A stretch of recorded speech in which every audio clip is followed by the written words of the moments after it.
You're brought before the Creator of the universe, and all you talk about is how many times a day He wants to be mooned with burdensome and obligatory, mind-numbing, ritualistic prostrations.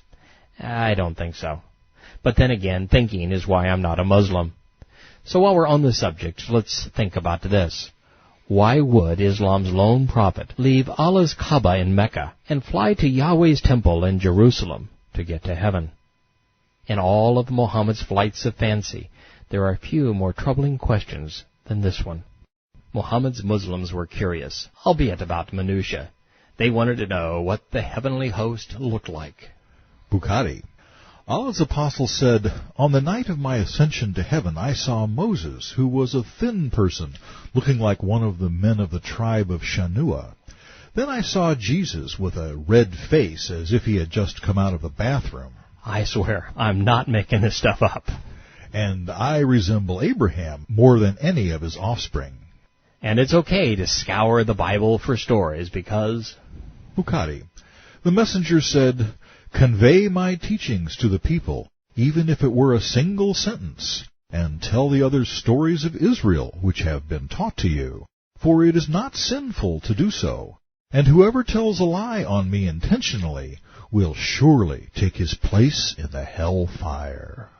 It bears mention that the night's journey is far more than an obscure theological story to Muslims.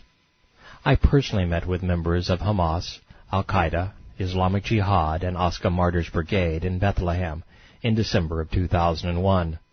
They told me in all seriousness that the night's journey was the basis for the Islamic claim to Jerusalem. What's more, they were willing to kill and die to take it back in the name of their prophet. Back in Mecca, and ever in character, the bruised messenger did what all insecure people do. He projected his morbid self-delusion upon his critics. As he had with the satanic verses, he had his God say that the night's journey was a trial. Bukhari. We granted the vision of the ascension to the heaven, Miraj, which we showed you as an actual eyewitness, but as a trial for people. This became Koran 17:60.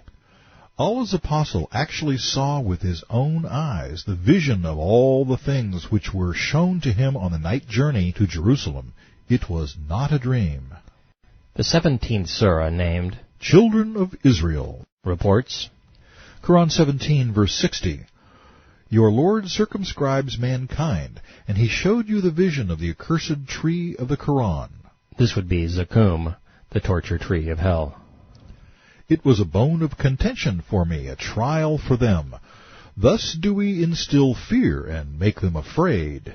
The surah claims, "Verily, we gave Moses the Torah, and to David we gave the book of Psalms." Speaking of Jews, he says, Quran 17:7, "We shall rouse our slaves to shame and ravage you, disfiguring your faces. They will enter the temple as before and destroy, laying to waste all that they conquer." To his shame, Mohammad did rouse Meccans to attack Jews. However, his militants couldn't have entered or destroyed what the Romans had eradicated 600 years earlier. Allah is mistaken again. But by lying to us in this way, we have come to know him better. The most laughable passage in the 17th surah follows the usual rant.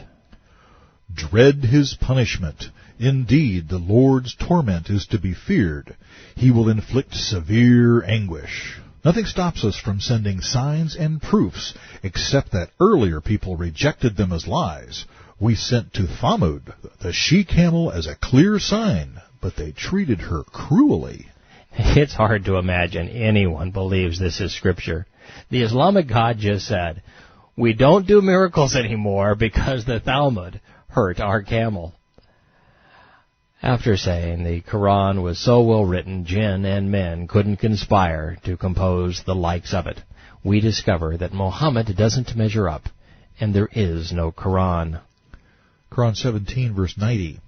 They say, "We shall not believe you, Mohammed, until you cause a spring to gush forth from the earth," like Moses, or until you have a garden and cause rivers to flow in their midst, like you claim Allah does in paradise, or you cause the sky to fall on us in chunks, as you say will happen, like Yahweh did to Sodom and Gomorrah, or you bring angels before us face to face, like Abraham did, or you have a house adorned with gold, like David or Solomon, or you ascend up into the skies, like Jesus of Nazareth.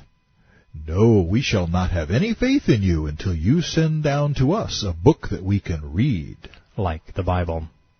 This surah was the 70th chronologically, and yet the Meccans claimed Muhammad didn't have anything to read. There was no Quran. There were no miracles.